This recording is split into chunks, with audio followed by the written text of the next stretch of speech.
Clash of the Wild, Episode 8, The Pact and Betrayal. The moon rose like a ghost over the savannah.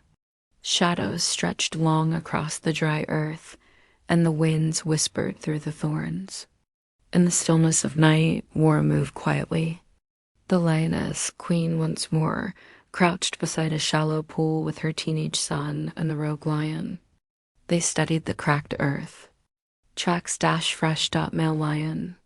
Heavy steps. Shenzi had passed this way only hours earlier. The rogue flicked his tail. He's traveling alone again. His brother hasn't returned. Then this is the time, the lioness growled. The ambush plan. By morning, the plan was in motion.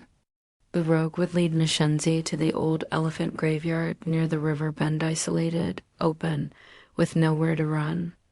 The lioness and her teenage cubs would wait in ambush among the bleached bones. The former rival matriarch and her lionesses would flank from behind, driving the prey toward the trap. For the first time, a new pride born of blood, battle, and reluctant trust moved as one. But one lioness watched from the shadows, her heart torn. The young betrayer. She was from the defeated pride. Young, cunning, and pregnant. Her loyalty never belonged to the lioness who took her land. It still rested with Mishenzi, who once protected her cubs. That night, while the pride slept, she crept through the grasses and vanished into the dark. By dawn, Mishenzi knew the trap, and he was ready. The clash in the graveyard. The sun rose blood red. The graveyard stank of old bones and sun-warmed decay. Vultures circled lazily above.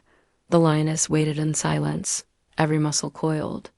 Her teenage daughter lay behind a ribcage the size of a boulder, while the sun crouched beneath a cracked skull. Then the wind shifted, and she knew. The rogue lion roared from the far ridge, but it was a warning, not a signal. Too late. From the other side of the graveyard, Mishenzi appeared not alone, but with a new coalition of males. Outsiders. Scarred and massive.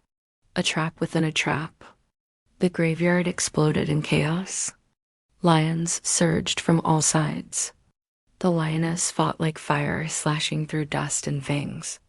Her teenage cubs battled back to back, defending their younger siblings hiding nearby.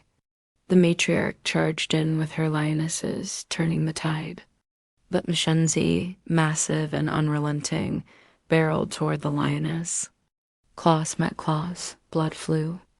And then the rogue lion leapt. He slammed into Mishenzi's side, sending both tumbling down the bone-littered slope. They vanished behind the curve of a massive tusk. When the dust settled, Shenzi did not rise, but neither did the rogue.